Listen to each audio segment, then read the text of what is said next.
разбрахме, че времето вече започва лека по лека да застудява и много хора така ще преминат към отопление на жилището.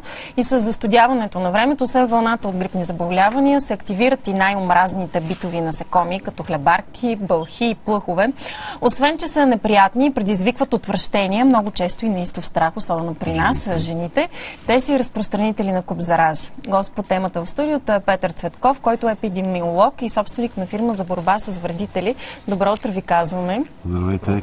Какви зарази разпространяват тези неприятни същества, които плъзват с пускането на парното обикновено? Най-неприятните са от хлебарките идват като цяло, защото те са в най-пряка близост до нас, хората в градовете, където и в другите. По принцип салмонелоза, дизентерия, дори хепатита са най-така сред най-опасните, иначе като цяло как го черевни. Взимайки ги от една... Просто преминавайки през нашата мърсотия, така го правят по най-лесния начин да се каже, т.е. през канализационните мрежи и през тръбопроводи. Те дори неосъзнато го правят и след това влизат, полазвайки върху храна. А в къщите там по-скоро плъхове пък са проблема, доколкото ми е известно. Да, то зависи. Има и, нали, ако има къща и хубав двор, има и кърлежи. При тях коя е най-опасната при плъховете? Какво разнасят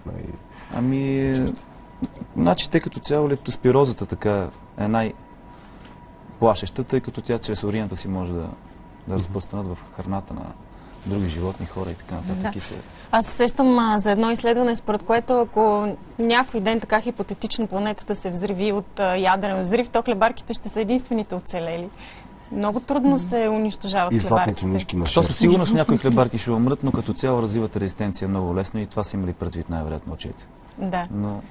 Сега ли е най-подходящия период от годината, в който трябва да подготвим жилището си, ако сме в къща, или пък общите части, ако сме в блок? За да... Всъщност, да почнем от там. Един блок е най-добре да бъде третиран из основи, поне целият вход, нали така? Принципно, колкото повече, толкова повече. Помещения. При вредителите. Идеята е, че каквато площ се обработи, при такава трябва да се очаква ефект. Не може да се обработи само мазето и да се очаква да умрат на съсед от петия етаж всичките хлебарки, ако той не поддържа нужната хигиена. Това е важно да се отбележи. Това ли е периода на годината, в който е най-подходящо да се... Този и на пролет по принцип се водят, че са благоприятни за обработка срещу вредители, тъй като се въздейства най-масово върху тях и те тогава също така се развиват. Да вземем, например, един 8-етажен блок с по 3 апартамента на етаж и стандартно мазета и тавани на всеки един такъв. Колко струва горе-долу, нали? Почистването на обезперозатяването на общите части говорим. За общи части и жилищата вътре, където вие сметнете, че е необходимо. Жилищата трябва да сметнат според квадратура и така нататък. Затова казвам условно. Има отстъпки, нали, ако се прави всичкото като цяло. Може би на апартамент трябва да кажете каква е цената, за двустайни или тристайни. В смисъл там, където нашата фирма, с която се занимаваме, е между 35 лева и 45 лева до 50 на жилище. Като се стремим, нали, тази цена да гарантира, нали, всяка фирма си има стратегия. Ние работим. Говорите за хлебарките. За хлебарките конкретно, защото те са най-често срещани в жилищата, нали. Вече плъховете са повече в мазета и в общи части долу.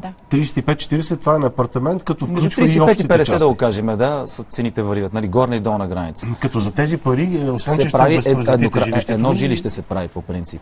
А вече, когато са много жилища в един блок, се правят индивидуални отстъпки, преценя се според квадратурата на всички жилища. Репелентни препарати, това е бъдещето. Репелентите, като цяло, такива тип препарати, които са биологични, природни. Тоест те не са опасни за домашни любимци, или? Да, идеята е, че те са наистина природни продукти, които... Или пък за малки деца, защото знаем децата типът навсякъде. Съмнително с мобилните телефони. Това е някаква революция във вашата сфера. Революция, защото няколко години започва много да се говори на изложения и така нататък се представят такива препарати, се разработват, които да могат да отблъскват вредителите, не да ги унищожават. По този начин да не се нарушава екологичното равновесие. За съжаление, не всички вредители, особено на хлебарките, при тях все още няма такъв репелентен препарат, който да може да се... А за кои вредители има? Примерно, то дори змиите не са типичен вредител, или картиците. Примерно, при тях има много добри попадения.